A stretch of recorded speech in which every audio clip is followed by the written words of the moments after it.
Wala pa may resolusyon o ordinansa nga napanday ang Barangay Marigondon, Dakbayan sa Lapu-Lapu nga nagdili sa pag-operate sa mga floating cottage apan usa sa mga konsehal sa barangay kinsa usa-usab ka scuba diving course instructor malaumon nga dili kini basta-basta nga matugutan sa taga-DNR ug sa lokal nga kagamhanan sa Dakbayan sa Lapu-Lapu tungod sa mga negative impact niini sa kadagatan. Mato di Konsehal Emmy Bunghanoy nga gawas nga makaguba kini sa mga corals kay gikinahanglan man kini iangkorahe maghatag usab kini og dugang polusyon mugna sa mga tawo nga mogamit sa floating cottage. Sa pagkakaron bugtong watchtower lang nga daw floating cottage ang hitsura ang ilang gitugutan haduol sa Marigondon Causeway. Apan ilang giklaro nga dili kini pang turista kundi gigamit kini sa pag-monitor sa mga kalihukan sa dapit aron kaprotehian ang marine sanctuary. Sa gihimong beach water quality check sa taga Environmental Management Bureau 7 sa kadagatan sa Cordova, diin mahimutang ang kapin sa usa ka gatos ka mga floating cottage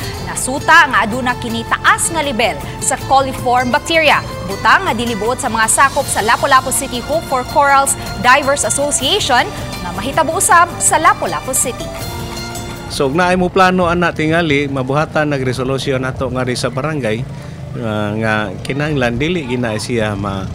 mapahimo na to diri kundo na may mga intention nga mga laing mga business sector nga muhimo ana kay ang ato ba yang dagat nga ri sa Marigondon grabe na kaabunda sa oras.